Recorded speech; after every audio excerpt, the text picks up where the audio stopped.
स्वीकार. लेखन आणि सादरीकरण मंजिरी कारेकर. रेवाने ब्लॅक टीचा कप घेतला आणि ती बाल्कनीत गेली. सूर्याची कोवळी किरण तिच्या पावलांवर पडत होती. थंडी पडली होती म्हणून तिने शाल अधिक घट्ट आवळून घेतली. दूरवर नजर टाकली. दूरवर दिसणारे ते डोंगर, सोसायटीत खाली असलेलं शंकराचं देऊळ आणि उजवीकडे एक छानसं तळं. डाव्या बाजूला थोडी वाहनांची आणि येणाऱ्या जाणाऱ्या माणसांची गर्दी. ही बिल्डिंग जेव्हा अंडर कन्स्ट्रक्शन होती तेव्हापासून या बिल्डिंगमध्ये आपलं घर असावं, तेही टॉप फ्लोअरला, निदान 10व्या-12व्या मजल्यावर तरी, असं तिचं स्वप्न होतं. आपण पाहिलेलं स्वप्न जगताना काहीतरी एक वेगळाच आनंद होत असतो. 2 BHKचा हा फ्लॅट घेताना घरच्या उंबरठ्यापासून एक भिंतीच्या कोपऱ्याचा घर सजवताना तिने विचार केला होता. बाल्कनीमध्ये कोणती रोपं हवी, कोणत्या कुंड्या हव्या, इथपासून प्रत्येक रूमला कोणते रंग द्यायचे, बेड किती लांबी रुंदीचे हवे, कसे हवे, डायनिंग टेबल कसा हवा, त्याचा कलर कसा हवा, अगदी रुद्रचं स्टडी टेबल आणि त्याचा बंक बेड कसा बनवायचा, या सगळ्या गोष्टींचा तिने बारकाईने विचार केला होता. घराच्या बाहेर घराला कल्पवस्तू असं नाव देऊन नेमप्लेटसुद्धा लावून टाकली होती. घरात जेव्हा फक्त एका स्त्रीला सोडून बाकी सगळेच पुरुष असतात तेव्हा घरातली एक हाती सत्ता त्या स्त्रीकडेच असते. रेवाला सोडून घरात तिचे मिस्टर विवेक आणि मुलगा रुद्र असे 2 जण होते. त्यामुळे घरात सजावट काय हवी, कोणत्या प्रकारची भांडी हवी, इतकंच काय, घरातला मेन्यू काय हवा, सात्विक पण पौष्टिक जेवण कसं बनवू शकतो, या सगळ्या गोष्टीचा विचार रेवाला करायला लागायचा. अर्थात हे सगळं करायला तिला आवडत होतं. आपलंच घर म्हटल्यावर जसं स्वातंत्र्य असतं तशा त्या प्रमाणात येणाऱ्या जबाबदाऱ्यासुद्धा जरा जास्त असतात. पण त्या जबाबदाऱ्यांचा तिला कधीच त्रास झाला नाही. की कामाचा मला खूप त्रास होतो असं म्हणून तिने कोणत्या गोष्टीचा बाऊ केला नाही. कारण तिला त्या जबाबदाऱ्या कधी जबाबदाऱ्या वाटल्याच नाहीत. जे काही करायचं होतं ते करायचं स्वातंत्र्य तिला मिळालं होतं उलट, आणि त्याचा ती पुरेपूर उपभोग घेत होती. काही माणसं आणि त्यांच्या आवडीनिवडी खूप वेगळ्या असतात. 9 ते 5ची नोकरी किंवा एखाद्या शाळेत शिक्षिका म्हणून नोकरी करायची किंवा मग गृहिणी म्हणून राहायचं, अशा पारंपरिक गोष्टींना तडा देत तिने वेगळीच वाट चोखंदळली होती. त्यात ती यशस्वी झाली होती. पण हे यश इतकं सोपं नव्हतं. त्यासाठी अनेक गोष्टींची, नात्यांची आहुती द्यावी लागली होती.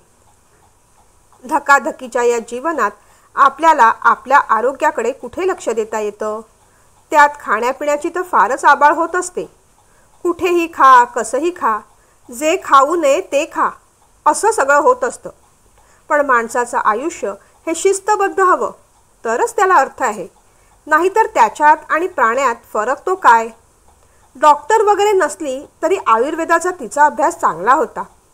आयुर्वेद म्हणजे फक्त उपचार पद्धतीच नाही तर ती एक जीवनशैली आहे असं मानून तिने त्याचा सखोल अभ्यास तर केलाच होता. पण त्या पद्धतीने स्वतःच्या आयुष्यात चांगले बदल देखील घडवून आणले होते. घरात सात्विक अन्न होत होतं.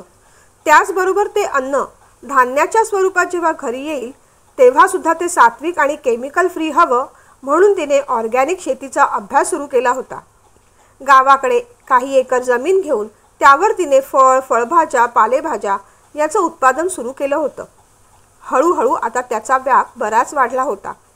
आपण अनेक हेल्दी गोष्टींनी आपलं ताट सजवूच शकतो. अगदी नाही म्हटलं तरी आपल्या ताटात 56 भोग आपण लावू शकतो. भारत एक समृद्ध देश आहे. अनेक भाज्या, फळं, पालेभाज्या, फळभाज्या, कंदमुळं, निरनिराळ्या प्रकारची तृणधान्य, डाळी यापासून आपण काय काय बनवू शकत नाही. आणि एवढं असतानाही जिभेचे चोचले म्हणून मांस मटण खाणं तिच्या तत्वात बसत नव्हतं. त्या सगळ्या गोष्टीचा तिला अतिशय तिटकारा होता.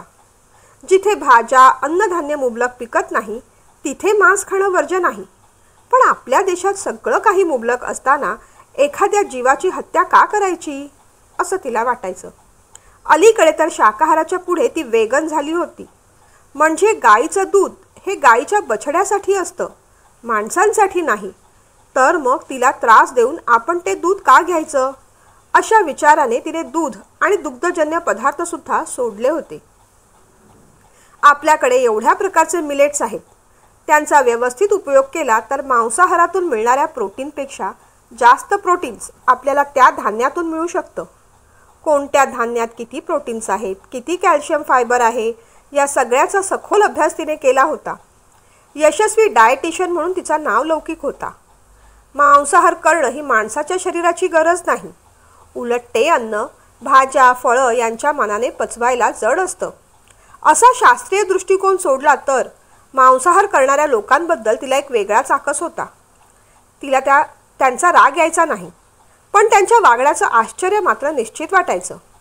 आपण आपल्या षट विकारांमध्ये इतकंही गुंतून जाऊ नये की आपण काय खातोय याचं सुद्धा आपल्याला भान उरू नये. स्वतःच्या जिभेचे चोचले पुरवायला एखाद्या निरपराध निष्पाप प्राण्याचा बळी घ्यायचा, त्याच्या गळ्यावरून सुरी फिरवायची, याचं माणसाला कसं वाईट वाटत नाही याचं तिला फार आश्चर्य वाटायचं.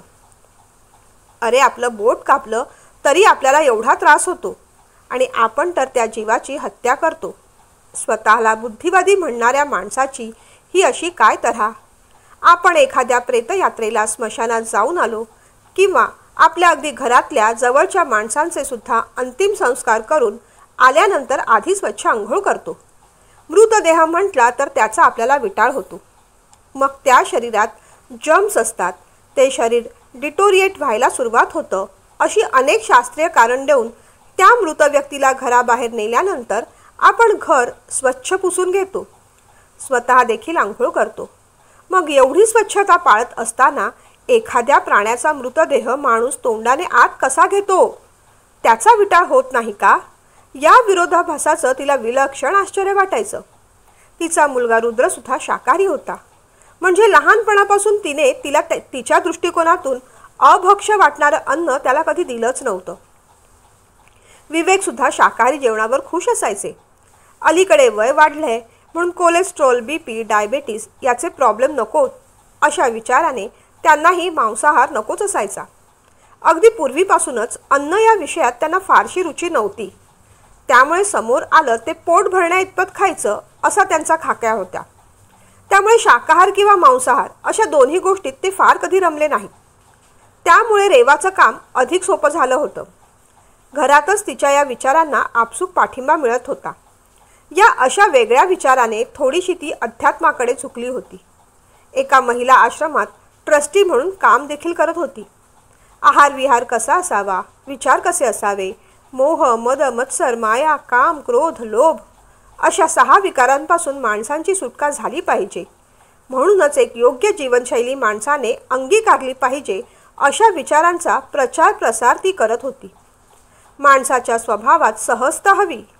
समोरच्याला तो आहे तसा स्वीकारण्याची पात्रता आपल्यात यायला हवी. म्हणून आपण आपल्याला सुधारायचा प्रयत्न करायचा असतो. या विचाराने स्वतःमध्ये सुधारणा करून आणण्यासाठी ती नेहमीच प्रयत्न करत असे. तिने चहाचा एक घोट घेतला, पण आज चहा मनासारखा झाला नव्हता. काल रुद्रने त्याच्या प्रेमाचा गौप्यस्फोट केल्यापासून ती थोडी बेचैन झाली होती. रुद्रचं त्याच्या एका ऑफिसच्या स्वस्ती नावाच्या बंगाली मुलीवर प्रेम होतं. त्या दोघांना लग्न करायचं होतं.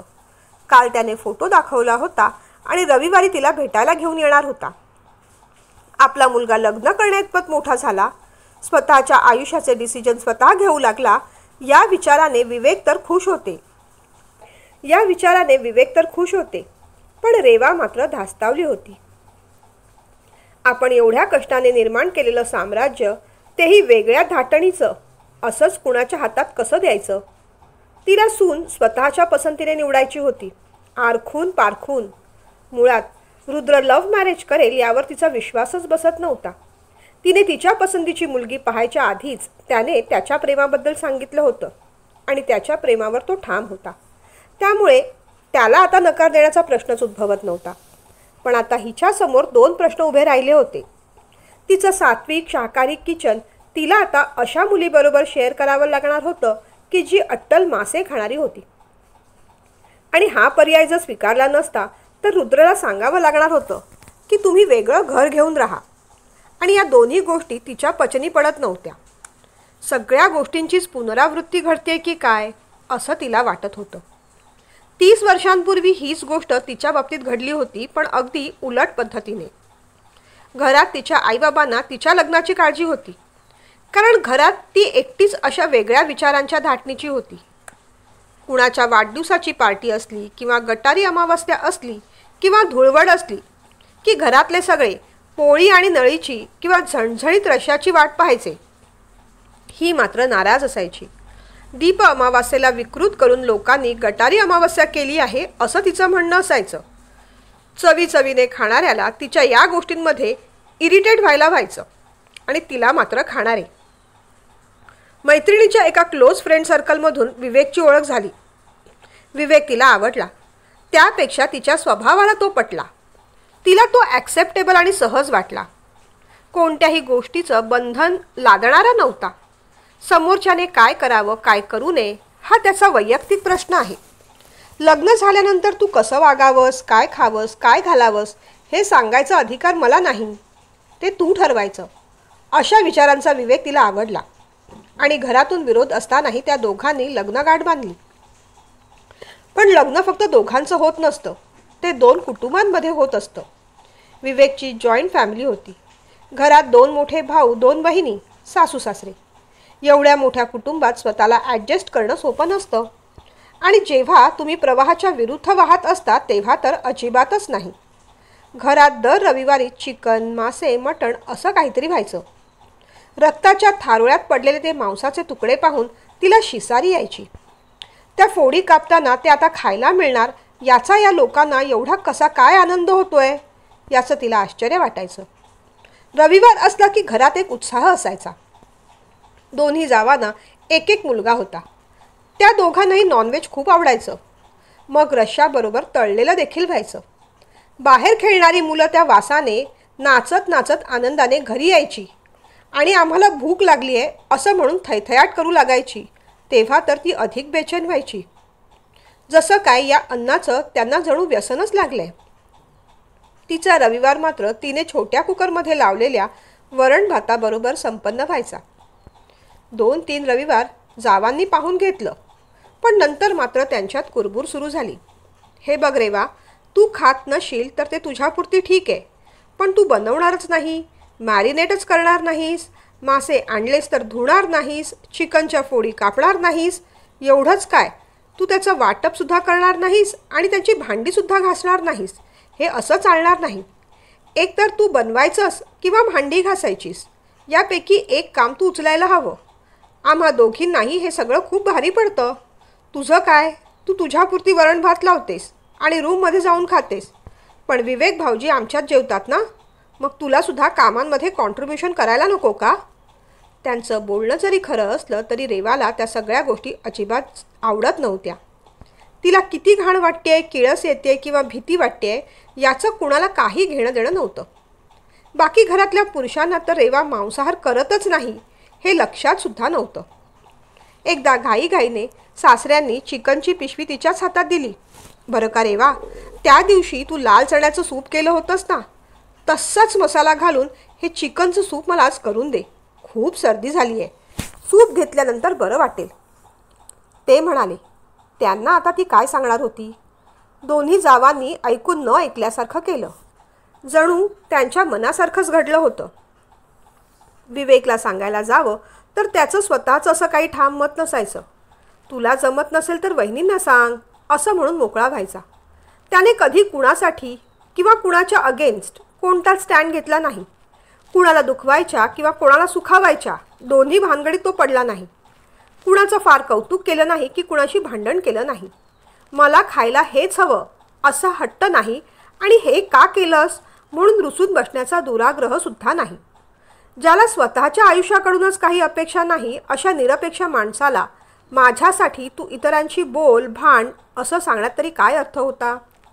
विवेकशी आपण लग्न केलं कारण सगळ्या गोष्टींसाठी तो ओके होता, पण त्याच्या घरातले ओके नव्हते आणि घरातले ओके नाहीत यासाठी सुद्धा तो ओके होता ही मोठी दुर्दैवाची गोष्ट होती.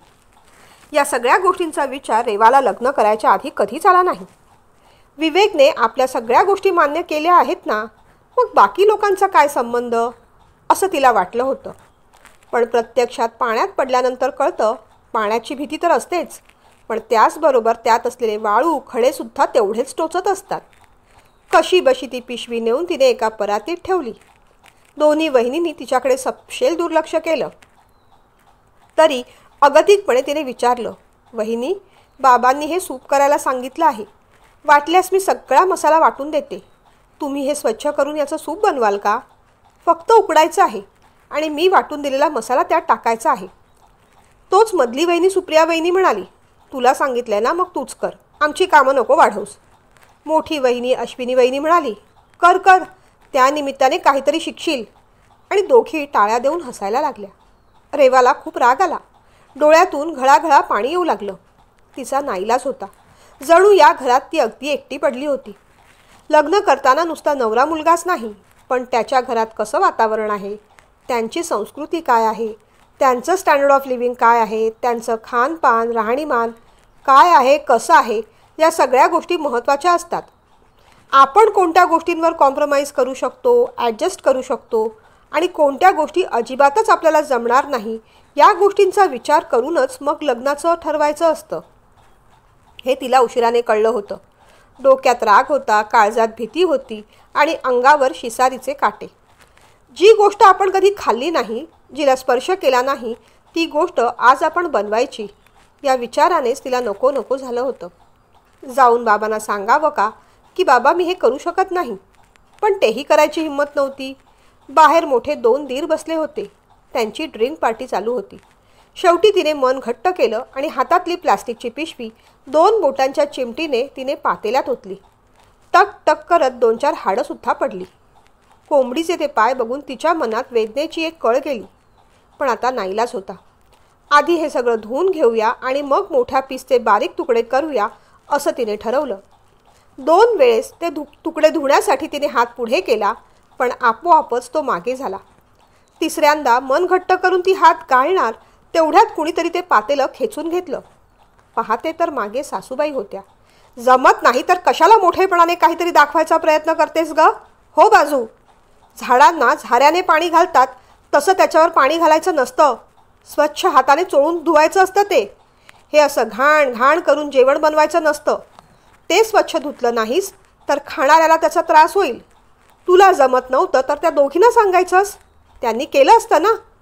त्या दोघीही अगदी हुशार आहेत. सुप्रिया तर रस्सा वगैरे बनवण्यात पटाईत आहे आणि अश्विनी फोडी तळण्यात. तू कशाला शहाणपणा करायला गेलीस? आई तिला ओरडतायत याचा दोन्ही जावांना जरा आनंदच झाला. त्याहून जास्त आनंद आपल्या कामाचं कौतुक केलं त्याचा झाला. असंही तिने धुतलं नाही तेच बरं झालं. ते सूप मुलंही प्यायले असते. उगीच अस्वच्छ धुतलं असतं तर त्यांना त्रासच झाला असता. असं वाटून सुप्रिया म्हणाली, आई माझ्याकडे द्या, मी करते. तिने रागाने रेवाकडे पाहिलं. सगळ्यांसमोर झालेला अपमान रेवाला पचवता आला नाही. स्वयंपाकघरातून ती बाहेर पडणार तोच सासूबाईंनी हाक मारली, चाललीस कुठे तू? मसाला करून दे. निदान तेवढा तरी हातभार लाव. भांडी तर तू घासणार नाहीस, मासे मटण करणार नाहीस, मग निदान स्वतःसाठी भाजी आणि सगळ्यांसाठी पोळ्या तरी कर. रेवा तिथेच थांबली. अपमान झाला होता खरा, पण जी गोष्ट अपमानापेक्षा सुद्धा भयंकर होती ती करणं सुदैवाने टळलं होतं. चपात्या करायला तिची काहीच हरकत नव्हती. तिने चटकन गरम मसाला भाजून चिकन सूपसाठी मसाला करून ठेवला. चपात्यांचं पीठ मळायला घेतलं.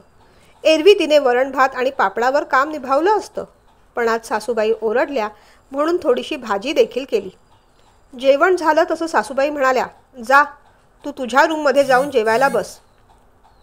उगीच आम्हाला वाढताना तोंड वेडवाकडं केलंस तर आमचासुद्धा जेवायचा मूड निघून जाईल. पुन्हा एकदा तिचा अपमान झाला आणि यावेळी सगळ्यांसमोर. तरी बाबांनी विचारलं, का असं का म्हणतेस? आई फणकाऱ्याने म्हणाल्या, नाहीतर काय, तुम्हाला माहीत नाही या मॅडम मांस मटण खात नाहीत, हातसुद्धा लावत नाही. जीव मुठीत घेऊन ती पिशवी तिने हातात धरली होती. आणि तुम्हीसुद्धा नॉनव्हेजचं काही असेल तर तिला सांगत जाऊ नका हो. अहो तिला ते या जन्मात जमायचं नाही. पाणी शिंपडल्यासारखं वर वर धुते, मग आपल्या सगळ्यांनाच त्याचा त्रास व्हायचा नाही का? तुमच्या 2 पटाईत आणि सुगरण सुना आहेत ना, त्यांना सांगा, त्या देतील करून. काय सुप्रिया, अश्विनी, बरोबर ना? असं म्हणताच दोघींनी आनंदाने मान डोलावली. जणू एकीला गोल्ड आणि दुसरीला सिल्वर मेडल मिळालं होतं. रेवा मात्र कॉम्पिटिशनमधून बाहेर फेकली गेली होती. विवेक सगळं पाहत होता, बोलला काहीच नाही. मोठे दादा विलासदादा म्हणाले, विवेक, कठीण आहे बाबा तुझं. खाण्यापिण्याचे हाल आहेत तुझे. विशाल दादाने सुद्धा फिरकी घेतली. त्याचे कशाला हाल होत आहेत? त्याच्या 2 वहिन्या आहेत की त्याला चांगलं चुंगलं करून घालायला. आता सगळं आपल्यावरच शेकत आहे हे पाहून विवेक म्हणाला, खरं सांगू दादा, खाण्यापिण्याचे माझे फार नखरे नसतात, फार चॉईससुद्धा नसते. जेवायला मला काहीही चालतं, व्हेज किंवा नॉनव्हेज. हेच हवं तेच हवं असा आग्रह नसतो रे. मुळात मी तुमच्यासारखा अजिबात फूडी नाही. रेवा नॉनव्हेज करत नसली म्हणून काय झालं? बाकी सगळे पदार्थ किती छान करते ती. त्या दिवशी मक्याची भजी किती मस्त केली होती. आणि तिळाची पोळी, ते विसरलात का? विवेक असं म्हणताच रेवाला आतून कुठेतरी सुखावल्यासारखं झालं. कोणीतरी आपल्या बाजूने बोललं, याबद्दल थोडं बरं वाटलं. अगं जा आता, आम्हाला जेवू दे ना सुखाने. सासूबाई असं म्हणताच तिने तिचं ताट घेतलं आणि ती बेडरूममध्ये गेली. जेवायचा मूड नव्हता. आयुष्यभर आता याच गोष्टी सहन कराव्या लागणार याची तिला पूर्ण कल्पना आली. त्यानंतर 2-3 रविवार हे असंच झालं. जावांचे टोमणे आणि सासूबाईंचं ओरडणं यातच गेले. ती जास्तच हर्ट होऊ लागली. आपलं मानसिक स्वास्थ्य ढळत आहे असं तिला जाणवू लागलं. पण या घरात मनातलं दुःख बोलावं असं कुणी नव्हतं. दोघी जावा कामाला जायच्या. बाबांशी किंवा दिरांशी बोलायचा प्रश्न नव्हता. विवेकला ती काहीतरी सांगायची, पण नेमकं तिचं म्हणणं काय आहे, तिला काय वाटतंय हे समजण्याच्या आकलना पलीकडे होतं. सासूबाईंशी काय बोलणार? जेव्हा तेव्हा सगळ्यांसमोर त्या तिचा पाण उताराच करत असत. मन रमवायला तिने मग टेरेसवर बाग करायची ठरवली. फार काही नाही, कढीपत्ता, कोथिंबीर, अगदी बारकी वांगी आणि लिंबूसुद्धा लावले. झाडांमध्ये ती रमू लागली. टेरेसवर लावलेल्या अळूची भाजी जेव्हा तिने केली तेव्हा ती सगळ्यांनी आवडीने खाल्ली. त्या दिवशी सासूबाईंनी पण तिचं कौतुक केलं. तिला छान वाटलं. असंच काहीतरी मोठ्या प्रमाणात करावं का असं तिला वाटू लागलं. पण इथे राहून ते शक्य नव्हतं आणि हे सगळं करायचं म्हटलं तर त्यासाठी मोठी जागासुद्धा हवी. या विचारानेच ती गप्प व्हायची. तिने संध्याकाळचा चहा केला. बाबांना नेऊन दिला. बाबा, आजचा चहा की नाही गवती चहा आहे, बघा तुम्हाला आवडतोय का? बाबांनी आनंदाने चहा घेतला. छान आहे असं म्हणत कौतुक केलं. तिने चहा सासूबाईंना सुद्धा नेऊन दिला. चहाबरोबर खायला तिने बनवलेली नाचणीची बिस्किटंसुद्धा ठेवली. आई, हेल्दी बिस्किट आहेत, चहा पण गवती आहे, बघा तुम्हाला आवडतोय का? ती प्रेमाने म्हणाली. अगं, तू देखील तुझा चहा घेऊन ये ना, त्या म्हणाल्या. आज पहिल्यांदाच एवढ्या प्रेमाने त्या बोलल्या होत्या. नाहीतर असं करूया का, आज आपण टेरेसवर तुझ्या बागेतच चहा पिऊ, चालेल? त्यांनी विचारलं. हो, अगदी चालेल, मी आलेच, असं म्हणत तिनेही तिचा चहा गाळला आणि दोघी मग खुर्च्या टाकून टेरेसवर बसल्या. आजूबाजूला छान प्रसन्न वाटत होतं. तुला या झाडाझुडपांची आवड आहे असं वाटतं, सासूबाईंनी विचारलं. हो, खूप आवडतं. ऑर्गॅनिक फार्मिंग, त्यातून येणाऱ्या धान्य कडधान्य यांच्या हेल्दी रेसिपी बनवायला, त्या सगळ्यांना करून खायला घालायला, डाएट प्लॅन बनवायला खूप खूप आवडतं मला, ती उत्साहाने सांगत होती. त्या कौतुकाने ऐकत होत्या. छान, पण इथपर्यंतच हे काम सीमित ठेवलंस तर गवती चहा आणि नाचणीची बिस्किटं इथपर्यंतच तुझं आयुष्य बंदिस्त राहील. शिवाय रविवारी तुझी घुसमट होईल ती वेगळीच. सासूबाई आज खूपच प्रेमाने बोलत होत्या. एवढं तर आपण सुद्धा आपल्याबद्दल विचार केला नाही असं रेवाला वाटून गेलं. मग मोठ्या जावेचा मुलगा खेळायला टेरेसवर आला आणि त्यांचं बोलणं तसंच राहिलं. येत्या रविवारी एक वेगळाच प्रकार घडला. नेहमीप्रमाणे बाबा चिकन घेऊन आले. बाहेर रेवा उंबरठ्याची पूजा करत होती. हां, हे घे रेवा, याचं मस्तपैकी सूप. एवढं बोलून ते थांबले. अरे रेवा, तुला द्यायला नको ना, तू खात नाहीस, असू देत, मीच ठेवतो आत, तुझं चालू दे, असं म्हणत ते स्वतःच किचनमध्ये गेले. रेवाला जरा खराब वाटलं. किचनमध्ये तिने सलाडची तयारी केली. वहिनी वाटप करत होती. तेवढ्यात विवेक आत आले. वहिनी, आज जेवण करशील ना तर त्यात थोडा मसाला कमीच टाक. गेल्या वेळेस पोटात आग आग झाली होती म्हणून म्हटलं. भाऊजी, हे तुमच्या बायकोला तुम्ही का सांगत नाहीत? जे सगळ्यांसाठी होतं, सगळ्यांना चालतं आणि आवडतं तेच मी करणार. तुम्हाला कमी तिखटाचं चिकन हवं असेल तर तुमच्या बायकोला रेवाला सांगा, वहिनी म्हणाली. अहो, ती करत असती तर तुम्हाला कशाला सांगितलं असतं? विवेक हसत हसत म्हणाला. पण मग त्याला आम्ही काय करणार? ज्याने त्याने आपापल्या नवऱ्याचं पाहावं. वहिनीने विषय तिसरीकडेच वळवला. विवेकला खजील झाल्यासारखं वाटलं. बरं असू दे, जसं कराल तसं, असं म्हणत तो बाहेर पडला. त्यांचं ते सगळं बोलणं सासूबाईंनी ऐकलं. रेवाला सुद्धा वाईट वाटलं. आपल्यामुळे विवेकला काय काय ऐकावं लागतंय. खरंच या सगळ्या गोष्टी सहजतेने आपल्याला जमल्या असत्या तर किती बरं झालं असतं. बाकी लोकांसारखे आपण का नाही? आपल्याला हे सगळं का करता येत नाही? छे, ही गोष्ट काही बरोबर नाही. आपल्याला हे सगळं जमवायला हवं. कुठेतरी कोणत्या तरी क्षणी हिंमत करायला हवी. प्रत्येक रविवारी हेच नाटक, घरात टोमणे, आरडाओरडा, मग सगळ्यांचा मूड ऑफ. आपल्यासाठी इतर कोणी बदलणार नाही. आपल्यालाच इतरांसाठी बदलावं लागेल. सासूबाई आत आल्या. तिने सासूबाईंकडे अपराधी नजरेने पाहिलं. त्या काही बोलल्या नाहीत. चपात्या झाल्या? त्यांनी विचारलं. हो आई, रेवाने उत्तर दिलं. रेवाने स्वतःसाठी चपाती आणि थोडीशी पनीरची भाजी केली. पनीरची ग्रेव्ही असली की वरण करायला नको. मी सगळ्यांसाठी ताट पाणी घेते, असं म्हणत तिने सलाडचा ट्रे बाहेर ठेवला. ताट पाणी घेतलं. हळूहळू आता तिला त्या वासाची सवय झाली होती. चिकनचं पातेलं तिने बाहेर आणून ठेवलं. सगळ्यांना जेवण वाढणार तेवढ्यात सासूबाई म्हणाल्या, बस बस, तू आता तुझं बघ. तळलेल्या चिकनचे पीस आतच राहिले, असं म्हणत सुप्रिया वहिनी उठणार तेवढ्यात रेवा म्हणाली, बसा वहिनी, मी देते आणून.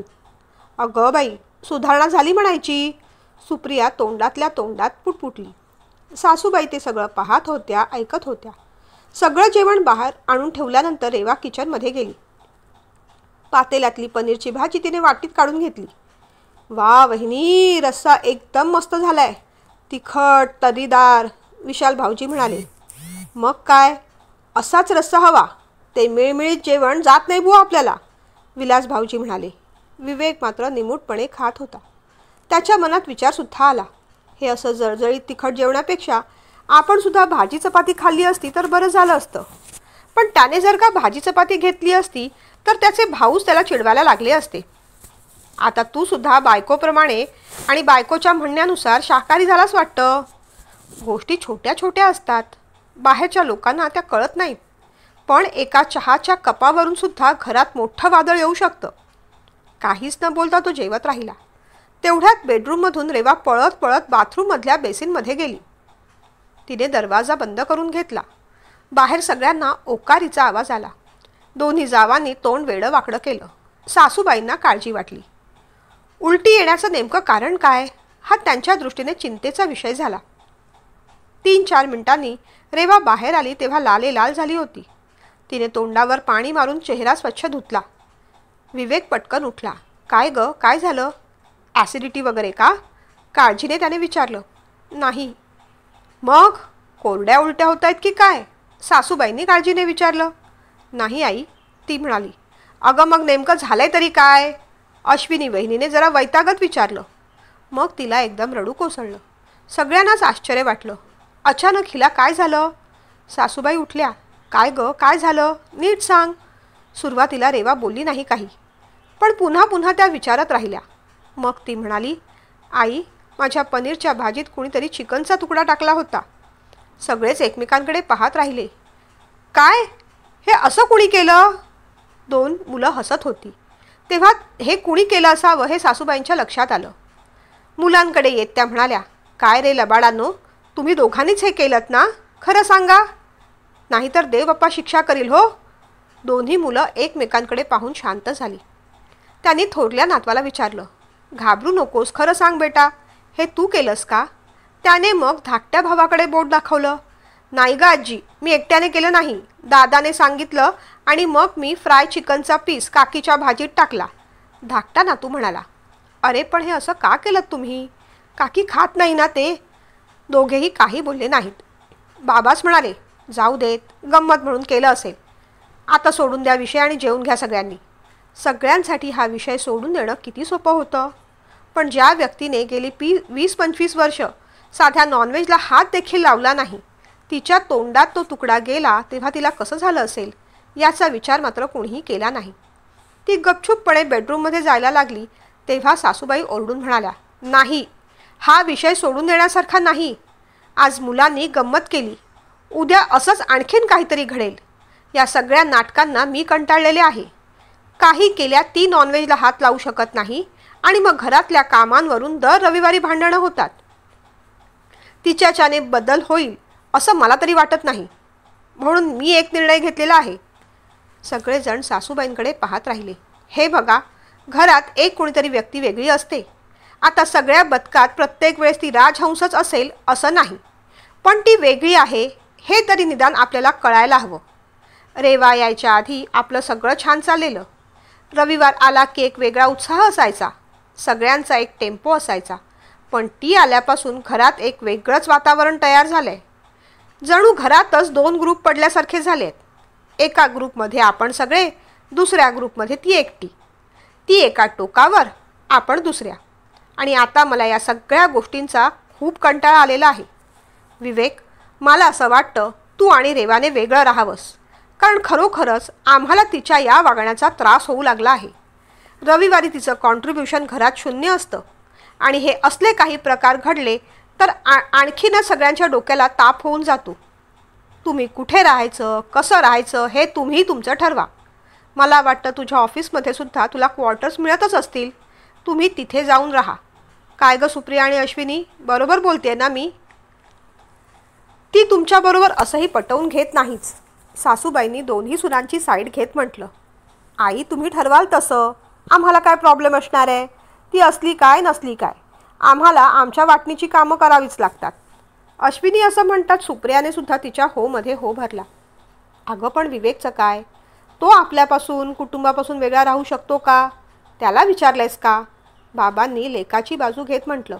हा विचार त्याने तिच्याबरोबर लग्न करायच्या आधी करायला हवा होता. त्याने तिला स्वीकारलंय ना, मग त्या अनुषंगाने येणारे सगळे प्रॉब्लेम्स त्याला आता स्वीकारावेच लागतील. त्याच्याकडे आता दुसरा पर्याय नाही. त्यांचं ओझं आता आपण वाहू शकत नाही, कटू शब्दात आई म्हणाल्या. रेवाला वाईट वाटलं. विवेकसुद्धा काही बोलू शकला नाही, कारण खरोखरच आता रेवाच्या या वागण्यामुळे घरी विनाकारण ताण वाढतो आहे हे त्याच्याही लक्षात आलं. ठीक आहे, तुमच्या सगळ्यांचीच तशी इच्छा असेल तर पुढच्या महिन्यातच आम्ही सोडतो हे घर. रेवाला वाईट वाटत होतं. तिला वाटलेलं आपल्या या गुणांचं म्हणजे ऑर्गॅनिक फार्मिंगचं, डाएटिंगचं कौतुक होईल, पण मासे मटण खाणाऱ्या घरात तो चेष्टेचाच विषय होऊन बसला. उलट तिच्या वागण्याचा सगळ्यांना त्रासच जास्त होत होता. तिने स्वतःसाठी वेगळी भांडी ठेवली होती. स्वतःचा वेगळा ग्लास, ताट हे सगळं सांभाळण्याचा त्या लोकांना सुद्धा कंटाळा आला होता. एका अर्थी हे झालं ते बरंच झालं असं तिला वाटलं. या सगळ्यातून आपली सुटका झाली. पण दुसरीकडे विवेक मात्र विनाकारण आपल्या घरापासून, घरातल्यांपासून तोडला गेला आणि आपण त्याचे कारण झालो याची सुद्धा गिल्ट तिच्या मनाला लागून राहिली. घर लहान आहे म्हणून समजुतीने वेगळं होणं ही गोष्ट वेगळी, पण घरात त्या सुनेला घरातल्यांप्रमाणे वागता येत नाही, तिच्या वागण्याचा इतरांना त्रास होतोय म्हणून तिला घरातून बाहेर काढणं ही गोष्ट वेगळी. हा तिचा अपमान होता. मधला काही मार्ग निघतोय का यासाठी तिने सासूबाईंशी बोलायचं ठरवलं, पण त्या आपल्या निर्णयावर ठाम होत्या. रेवासुद्धा कुठेतरी दुखावली गेली होती. त्या दिवशी टेरेसवर सासूबाई एकट्या शांतपणे बसल्या होत्या. रेवासुद्धा तिथे गेली. सासूबाईंच्या पायापाशी बसली. बोलू लागली. आई, मी सगळ्यांबरोबर राहायचा प्रयत्न करतेय, सगळ्यांशी ॲडजस्ट करून घ्यायचा प्रयत्न करतेय. त्या दिवशीसुद्धा भाजीमध्ये चिकनचा पीस टाकला तरी मुलांना मी काहीच बोलले नाही. रविवारचा एक दिवस सोडला तर बाकी सगळे दिवस मी घरात काम करत नाही का? रडून रडून आपलं दुःख ती सासूबाईंकडे बोलत होती. तिला माहीत होतं सासूबाई अगदी कडक आहेत. तिच्या दोषांचा पाढाच त्या ऐकवणार आहेत. एवढ्या दिवसात तुला स्वतःला अजिबात बदलता आलं नाही असं देखील त्या म्हणणार आहेत. तुझ्यामुळेच घरात भांडणं होतात, आम्हाला ॲडजस्ट करावं लागतं, या सगळ्या गोष्टी तिला सासूबाईंकडून ऐकाव्या लागणार आहेत. घरातल्यांना काय आवडतं, आपल्या नवऱ्याच्या काय आवडी निवडी आहेत, त्याच्यासाठी जे हेल्दी असेल ते बनवून द्यायला नको का, असे प्रश्नसुद्धा त्या विचारणार आहेत. आणि त्या सगळ्याचीच मानसिक तयारी ती करून आली होती. पण तिचा ताण तिला माहीत होता. ज्या कठीण प्रसंगातून रेवा जात होती त्याची कुणालाही कल्पना येणार नव्हती. तिचं मन कुणालाही जाणता येणार नव्हतं. सासूबाईंच्या मांडीवर हात ठेवत ती म्हणाली, आई, या रविवारपासून मी सगळं करायला लागेन. मी बदलेन, खरंच बदलेन, पण आम्हाला असं वेगळं काढू नका. विवेकला त्याच्या घरापासून दूर जायचं नाही आहे आणि मलासुद्धा. प्लीज आम्हाला वेगळं करू नका. कोणत्याही तक्रारीसाठीच आता जागा उरणार नाही. मी खरोखरच बदलेन. तिचा आवाज कातर झाला. ती रडू लागली. तोच सासूबाईंनी तिच्या डोक्यावर हात ठेवला आणि म्हणाल्या, तेच तर नकोय ना बेटा मला, म्हणूनच एवढी धडपड केली ग. त्यांचं बोलणं ऐकून रेवाने आश्चर्याने त्यांच्याकडे पाहिलं. हो, मग तुला काय वाटतं? तुम्हा दोघांना वेगळं करणं माझ्यासाठी तरी सोपं आहे का? पण प्रत्येक रविवारी तुझी होणारी घालमेल दिसते ना मला. रेवा, तुला वाटत असेल आई किती रफ बोलतात, सगळ्यांसमोर आपला अपमान करतात. पण बाळा, विश्वास ठेव, ही सगळी कूटनीती होती. या संकटातून तुला बाहेर काढण्यासाठी तयार केलेली पार्श्वभूमी होती. या घरात राहूनसुद्धा मी तुझी साथ देऊ शकले असते, तुझ्या मागे खंबीर उभे राहू शकले असते. पण त्याने माझ्या इतर 2 सुनांच्या मनावर वेगळा परिणाम झाला असता. त्यांच्या दृष्टीने तू जो हा अतिरेकीपणा चालवला आहेस त्याच्यावर आई पांघरून घालतायत, चुकीला साथ देतायत असं त्यांना आयुष्यभर वाटत राहिलं असतं. तू जशी आहेस तसं मी तुला स्वीकारलं होतं, पण त्या दोघींनीही स्वीकारावं म्हणून मी सगळे प्रयत्न करून पाहिले. त्यांना थोडं समजावून पाहिलं, त्यांना मोठेपणा आणि तुला कमीपणा देऊन पाहिला. पण त्यांची एक लॉबी ऑलरेडी तयार झाली आहे. आता त्यांना बदलणं माझ्या हातात नाही. पण त्यांच्या वागण्याचा तुला त्रास होऊ नये एवढं पाहणं माझं कर्तव्य आहे. सगळ्या सुना माझ्याच आहेत. त्या प्रत्येकीला आणि घरातल्या सगळ्यांनाच आपल्याला स्वीकारता यायला हवं. त्यांचं मन, आवडीनिवडी, त्यांचे धोके, भीती आपल्याला सुद्धा जाणवायला हव्यात, कळायला हव्यात. नाहीतर एक फॅमिली असल्याचा उपयोगच काय? पण प्रत्येकाला ते कळतंच असं नाही ग. त्यात त्यांच्या स्वभावाचा, त्यांना येणाऱ्या अनुभवाचा आणि वयाचा सुद्धा थोडा दोष असतोच. आत्ता मी जे काही बोलते ते तुला आत्ता कळणार नाही कदाचित. तू जेव्हा सासू होशील तेव्हा तुला या गोष्टी कळतील नक्की. रेवा, सासू होणं तेवढं सोपं नसतं. आई वडील, भाऊ बहीण, जावा, अगदी नंदा सगळ्यांना माफ करता येतं. पण सासूला मात्र आयुष्यभर द्वेषाच्या कटघऱ्यात उभं केलं जातं. तिने किती अन्याय केला आहे हे सगळ्यांना सगळं सांगितलं जातं. त्याचा सारखा पाढा वाचला जातो. त्यात खरं काय, खोटं काय, तथ्य किती, तिची बाजू काय हे समजण्याचा प्रयत्न कोणी करत नाही. आपण एकच बाजू पाहतो. माझाच अनुभव सांगते ना. माझ्या तरुणपणी मला शाळेत नोकरी करायची होती. सगळ्यांसमोर उघडपणे सासूबाईंना माझ्या मागे उभं राहता आलं नाही. म्हणून रागाने एक दिवस त्या माझ्या सासऱ्यांना म्हणाल्या, तुमच्या लेकाच्या नोकरीचं काही खरं नाही. शिवाय त्याच्या 3 मुलांचा भार आपण सगळ्यांनी का उचलायचा? मी काय म्हणते, त्याच्या बायकोला नोकरी करू दे एकदाची. त्यांनी त्यांच्या संसाराचा भार उचलावा. या कूटनीतीने त्यांनी मला नोकरी करायला पाठवलं. खरं तर संध्याकाळी आल्यावर जेवणाची सगळी तयारी त्याच करून ठेवत. पण दाखवताना असं दाखवत की ही माझी सून नोकरी करून उपकार करत नाही, सगळं जेवणाचं तिनेच करायला हवं. माझ्या इतर जावांकडे, तुझ्या सासऱ्यांकडे सतत मला खोटे टोमणे मारत. त्यांची बाजू कळायला सुद्धा मला उशीरच झाला. पण जेव्हा कळली तेव्हा त्यांच्याबद्दल खूप कृतज्ञता वाटली. आज मीही तेच करतेय ग. पण आज मी सुद्धा माझी बाजू तुला सांगितली नसती तर माझा हेतू तुला कधीच कळला नसता. माझ्यासाठी तुझ्या मनातला कडवटपणा मी मरेपर्यंत आणि अगदी मी मेल्यानंतरही तसाच राहिला असता. म्हणून म्हणते ना, सासू होणं तेवढं सोपं नसतं. आपण उभं केलेलं साम्राज्य, आपले संस्कार, आपल्या संसाराची घडी आणि आपण आपल्या चौकटीत संस्कारात वाढवलेले राजकुमार त्यांच्या बायकांच्या हाती देणं तेवढं सोपं नसतं. अगं, आईची नाळ 2दा कापली जाते. एकदा बाळाचा जन्म होतो तेव्हा आणि दुसऱ्यांदा त्या मुलाचं लग्न होतं तेव्हा. आई जरी त्या मुलासोबत राहत असली तरी मुलगा आईचा कुठे राहिलेला असतो. पर्यायाने म्हणा, नाईलाजाने म्हणा, आवडीने म्हणा, सवडीने म्हणा, हळूहळू तो त्याच्या बायकोचा झालेला असतो. हे स्वीकारणं तेवढं सोपं नसतं. म्हणून पुन्हा एकदा म्हणते ना, सासू होणं तेवढं सोपं नसतं ग. तुझ्यावर रागावून, राग करून आमच्या मनासारखं तुला वागायला लावणं फार कठीण गोष्ट नव्हती. पण तुझ्या मनावर काय बेतत असेल याची मला पूर्ण कल्पना होती. आम्ही तर मासे मटण खाणारी माणसं. तरी देखील कुणी मला सांगितलं असतं की तू बेडूक, साप किंवा घोडा खा, तर जशी मला ओकारी येईल अगदी तसंच तुला मासे मटण खाताना होत असणार याची कल्पना मी करू शकत नाही का? ज्या गोष्टी माझ्यावर कुणी सक्तीने लादू नयेत असं मला वाटतं त्या मी इतरांवर का लादाव्यात?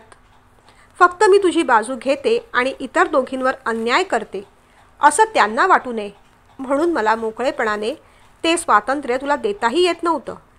जेव्हा नीतीने काम होत नाही तेव्हा मग घरातल्या घरातच कूटनीती अवलंबवावी लागते. त्या दोघींच्या मनात तुझ्याबद्दल आणि तुझ्या मनात त्या दोघींबद्दल आयुष्यभर कडवटपणा राहू नये म्हणून केलेली ही अरेंजमेंट असं समज. तू इथे राहून तुझ्या मनाप्रमाणे वागलीस तर त्यांना सतत वाटत राहणार की तुझी बाजू घेऊन मी त्यांच्यावर अन्याय करते आणि तू इथे राहून त्यांच्या मनासारखं वागलीस तर तुझ्या मनातसुद्धा हेच येणार की सासूबाईंनी माझ्यावर अन्याय केला. रेवा, तू कापरासारखी पवित्र आहेस. कुठेतरी स्पर्धेच्या द्वेषाच्या आगीत पेटून जळून खाक होशील. तुझं अस्तित्व संपून जाईल आणि नेमकं मला तेच नको आहे. तू कापूर नाही कस्तुरी झाली पाहिजेस. तुझा सुगंध चारी दिशांना दरवळला पाहिजे असं मला मनापासून वाटतं आणि माझी खात्री आहे तू ते करू शकशील.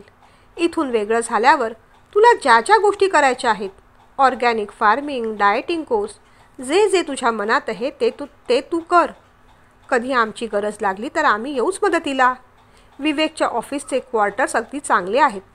मागे पुढे झाडं वगैरे लावायला जागासुद्धा आहे. तिथे तू निरनिराळे प्रयोगसुद्धा करू शकशील. तू आमच्या जवळ राहिली म्हणजेच आम्ही तुझा स्वीकार केला असं नाही. कधी कधी स्वीकार करण्यासाठी जवळ राहण्यापेक्षा एकमेकांपासून लांब राहून सहकार्य करणं हा सुद्धा उत्तम पर्याय असतो. एकमेकांबरोबर राहून आरडाओरडा करण्यापेक्षा दूर राहून एकाच फ्रिक्वेन्सीवर ट्युनिंग चांगलं जमतं कधी कधी. तसंच आपण सुद्धा एकाच फ्रिक्वेन्सीवर राहू. दूर दूर असलं म्हणून काय झालं, ट्युनिंग उत्तम जमलं पाहिजे. सासूबाईंचं ते बोलणं ऐकून रेवाला त्या क्षणी रडू कोसळलं. त्यांनी तिला जवळ घेतलं. त्यानंतर ते दोघं शिफ्ट झाले आणि खरोखरच दूर गेल्यापासून तिची प्रगती तर झालीच, सगळ्यांशी संबंध देखील चांगले झाले. ती हक्काने तिथे जाऊ लागली. आई बाबा, दीर जाऊ कधी कधी इथे येऊ लागले. मुख्य म्हणजे रुद्रवर त्यांचीसुद्धा माया राहिली आणि तिला रुद्रला जसं घडवायचं होतं तसं घडवता आलं. पण आज रुद्रनेच रस्ता बदलला होता. रेवाच्या मनाची घालमेल तिला कुणालाही सांगता येणं शक्य नव्हतं.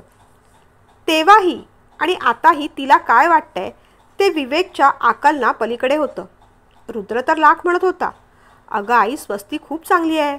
नॉनव्हेज खाते म्हणून काय झालं? तिच्याशी भेटलीस, बोललीस की तुला छानच वाटेल. आणि लग्नासाठी नॉनव्हेज न खाणारी मुलगी हा खरंच एवढा महत्त्वाचा क्रायटेरिया असू शकतो का? अरेंज मॅरेज असतं तर कदाचित हा क्रायटेरिया मी पाळलाही असता. पण आता आमचं लव्ह मॅरेज आहे. आम्हाला एकमेकांचे स्वभाव आवडले. आम्हाला वाटतंय आम्ही एकमेकांना कम्पॅटिबल आहोत.